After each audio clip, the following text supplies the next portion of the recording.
कागज पर रूस ने पश्चिम के खिलाफ आर्थिक युद्ध जीत लिया। 4 साल तक किसी बड़ी अर्थव्यवस्था पर लगाए गए सबसे आक्रामक प्रतिबंधों के बाद भी मॉस्को अब भी मजबूती से खड़ा है और उसकी अर्थव्यवस्था तकनीकी रूप से बढ़ रही है।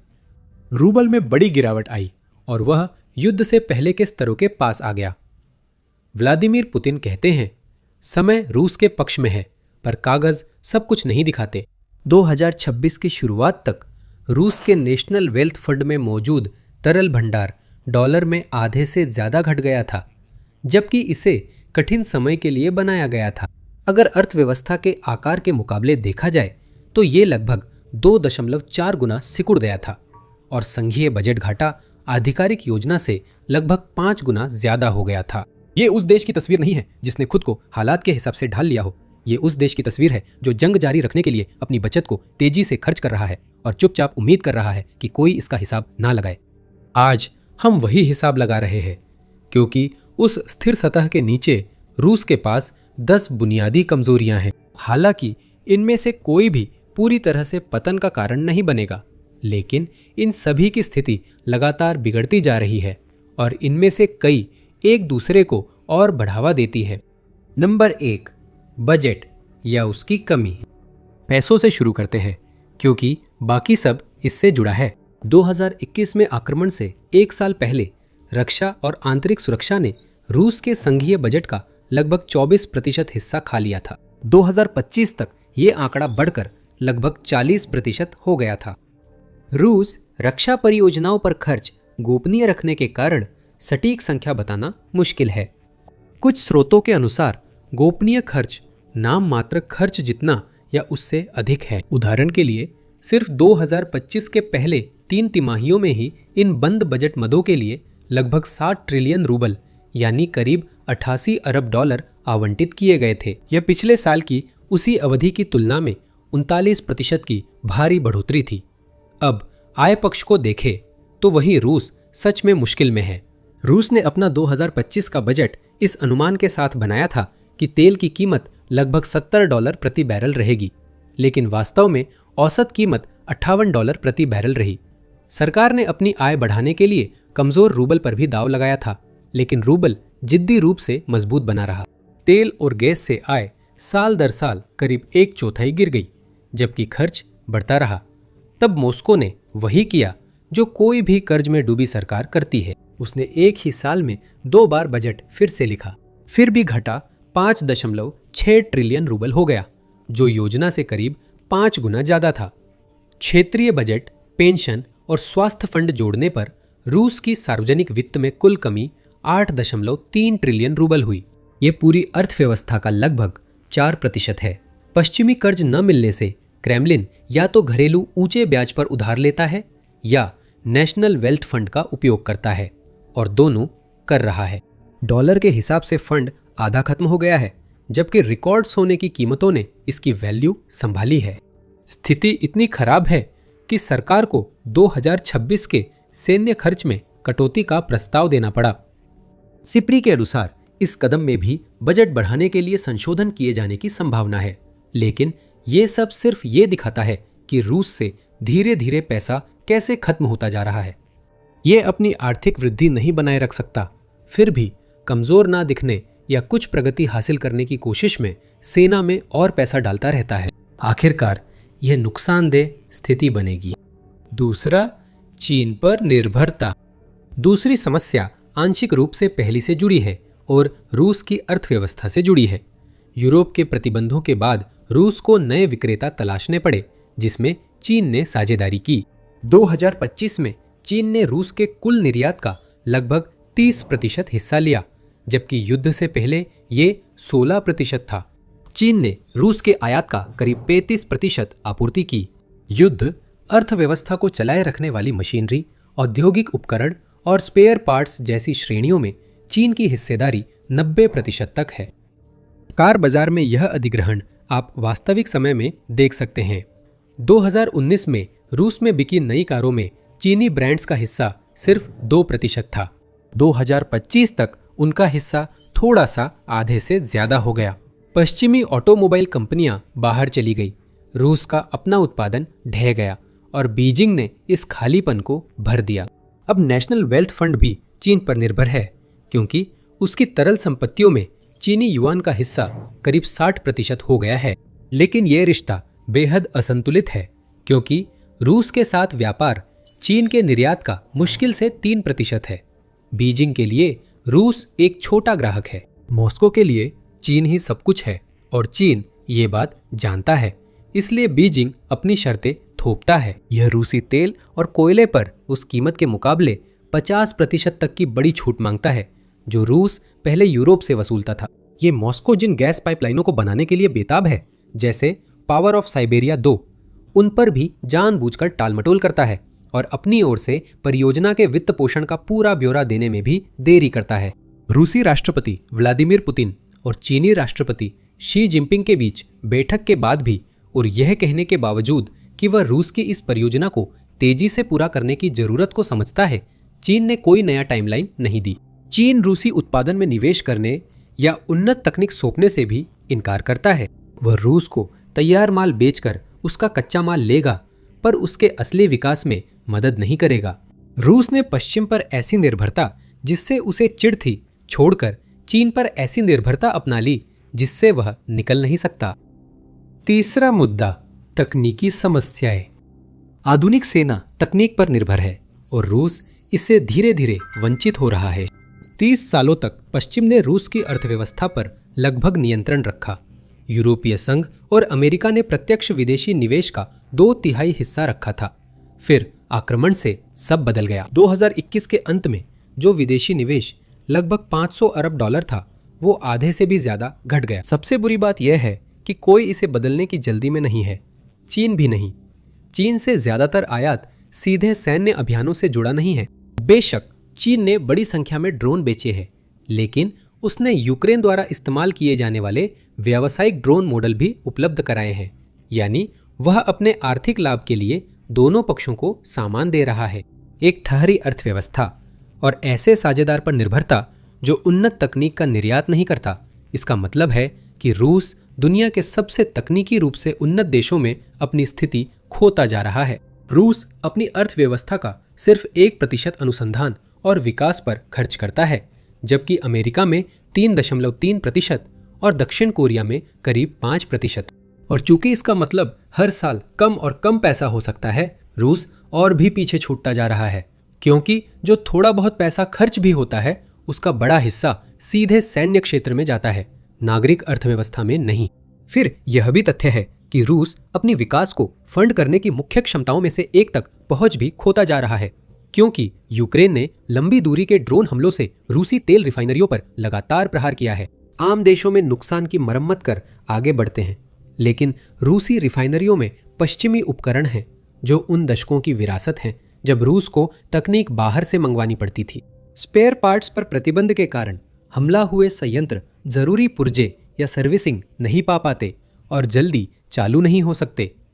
एक ड्रोन रिफाइनरी को हफ्तों बंद कर सकता है, जिससे घरेलू ईंधन आपूर्ति बाधित होती है और सरकार को महंगे आपातकालीन कदम उठाने पड़ते हैं। Number 4, worker black hole. यहाँ तक कि अगर रूस अपनी सभी तेल रिफाइनरियों को ठीक कर ले और दुनिया के साथ सभी व्यापारिक रास्ते फिर से स्थापित कर ले, तो भी संभावना है कि वह समय पर उनकी सेवा नहीं कर पाएगा। ऐसा इसलिए है क्योंकि देश में सबसे विरोधाभासी जनसांख्यिकीय समस्याओं में से एक है 2025 के अंत में केवल 2.1% की कम बेरोजगारी दर। जहां ये अनजान लोगों को एक आर्थिक वरदान की तरह लग सकता है, असल में ये इसका उल्टा है।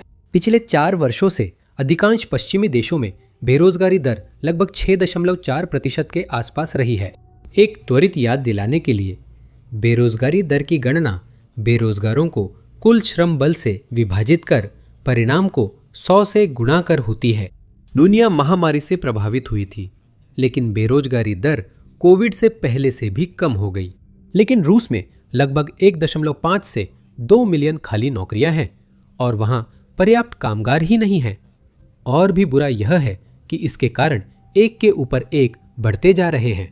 आबादी तेजी से बूढ़ी हो रही है, क्योंकि वहां 60 की उम्र वाले रूसी 20 की उम्र वाले रूसियों से करीब 7.5 मिलियन ज्यादा हैं। बड़ी पीढ़ियां रिटायर हो रही हैं और 1990 के अशांत दशक में जन्मी छोटी पीढ़ियां उनकी जगह नहीं ले पा रही हैं। युद्ध ने समस्या और गंभीर कर दी है। कामकाजी उम्र के लाखों पुरुष सेना में भर्ती या मोर्चे पर मारे गए। लाखों लोग भी लामबंदी से बचने के लिए देश छोड़कर भाग गए।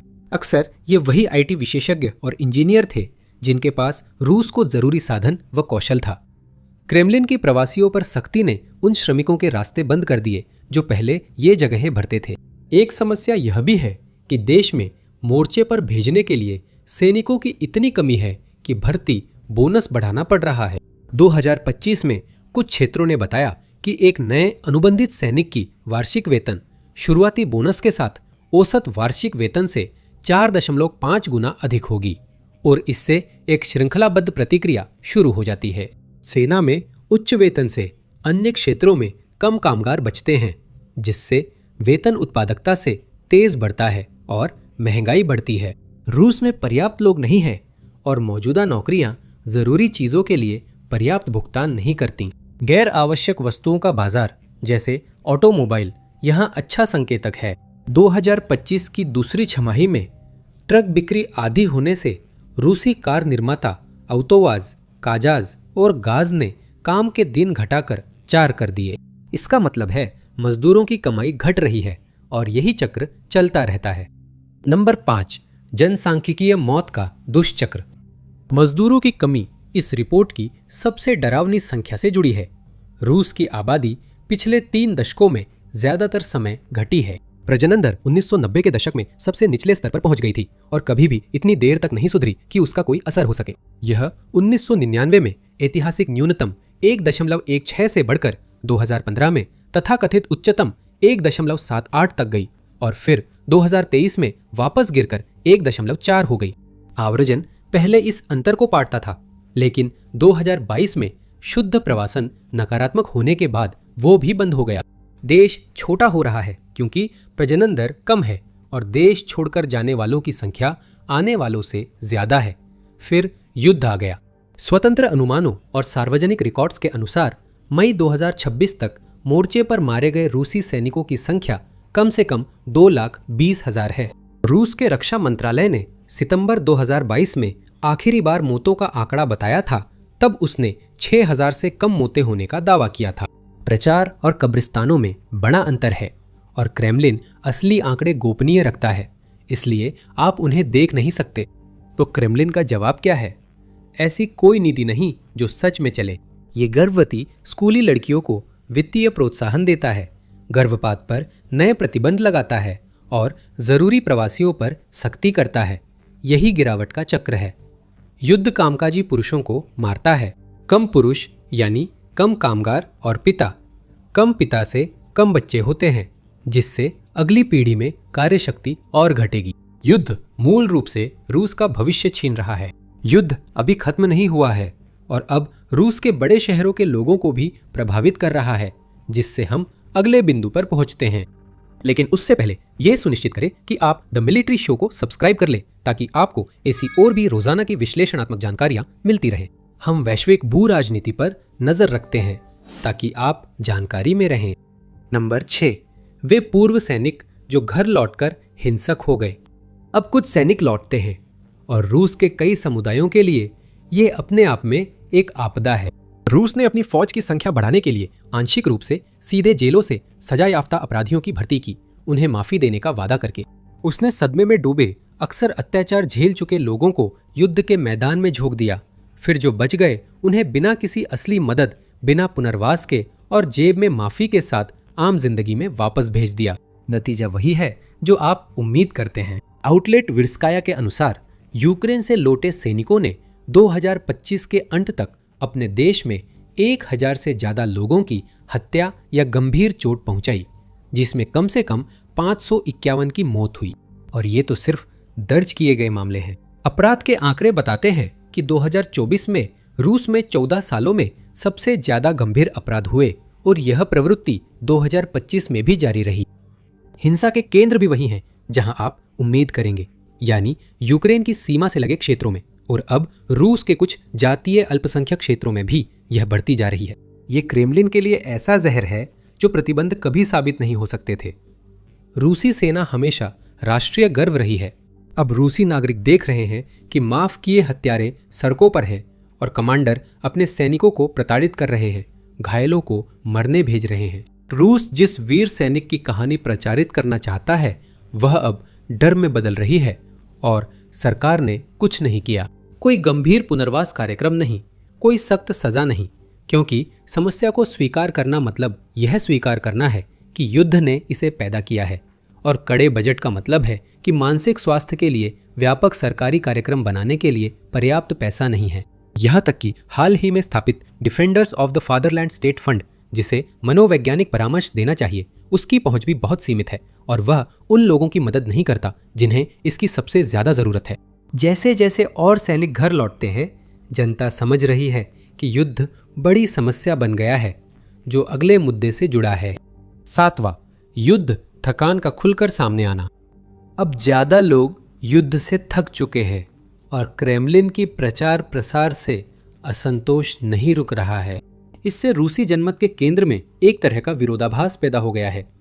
लोग सर्वे करने वालों से कहेंगे कि वे युद्ध का समर्थन करते हैं, लेकिन साथ ही चाहते हैं कि ये खत्म हो जाए। फरवरी 2026 तक स्वतंत्र लेवाडा सेंटर द्वारा किए गए सर्वे में लगभग 72% रूसियों ने कहा कि वे यूक्रेन में सेना की कार्रवाई का समर्थन करते हैं।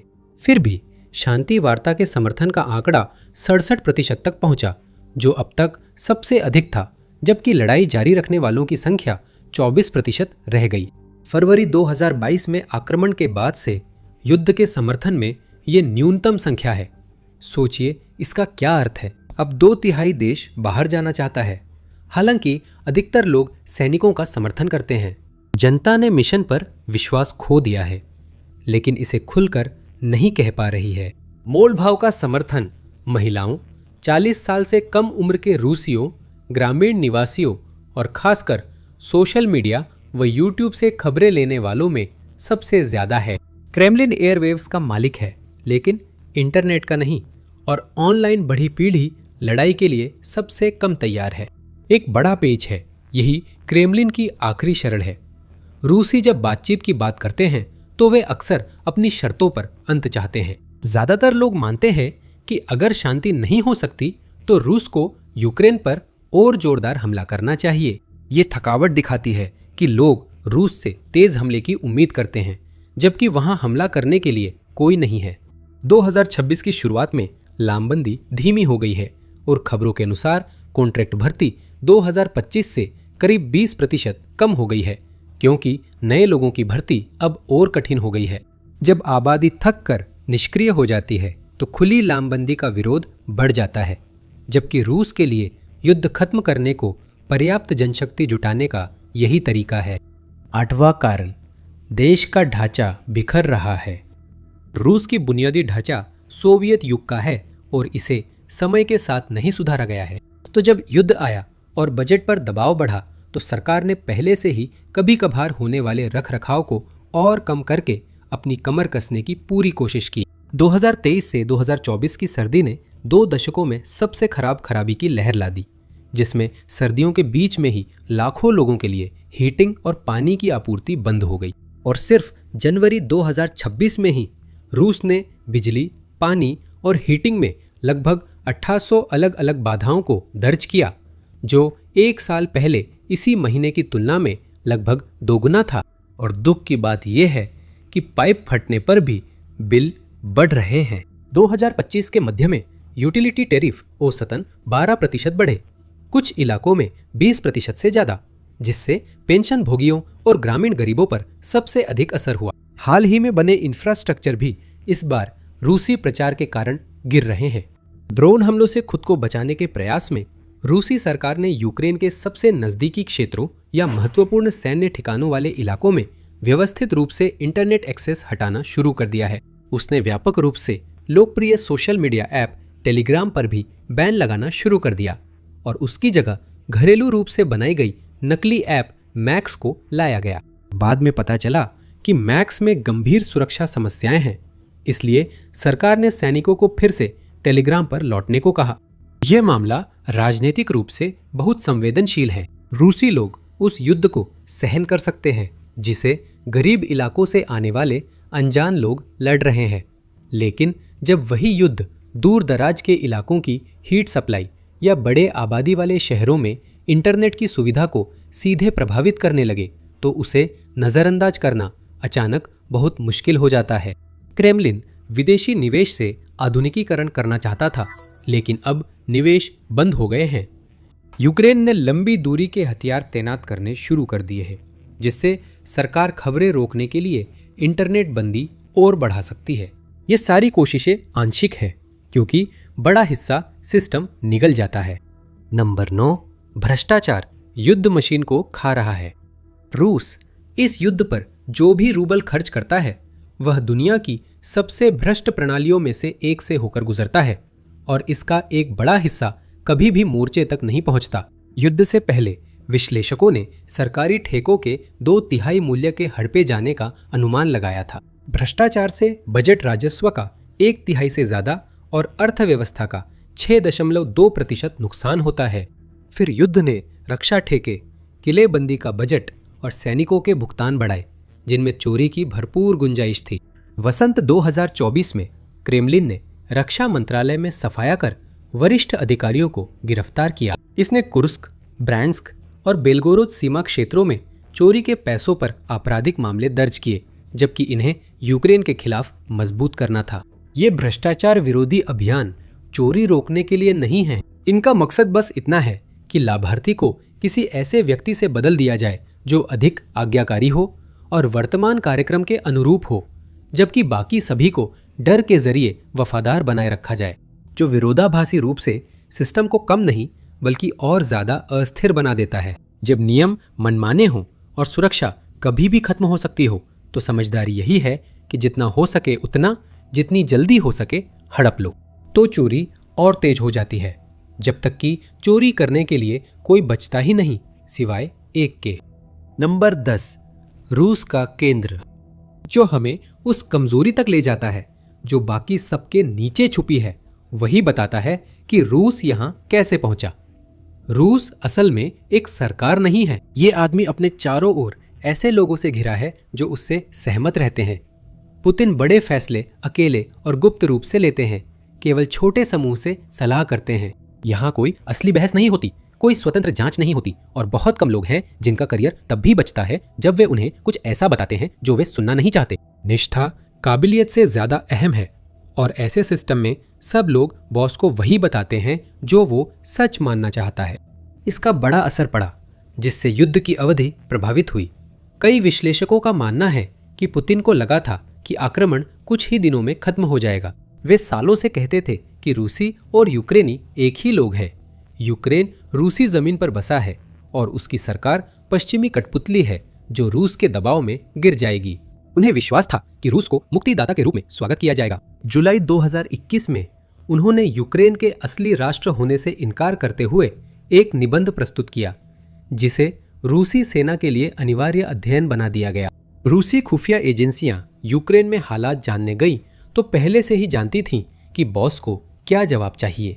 एफएसबी ने क्रेमलिन को बताया कि यूक्रेनियन नहीं लड़ेंगे, कीव जल्द गिर जाएगा और रूसी सैनिकों का स्वागत हो सकता है। रूस ने 1945 के बाद यूरोप का सबसे बड़ा युद्ध शुरू किया, जो पुतिन को खुश करने के लिए बनाई गई खुफिया जानकारी पर आधारित था। कमरे में कोई नहीं कह सका, मिस्टर प्रेसिडेंट, ये गलत है।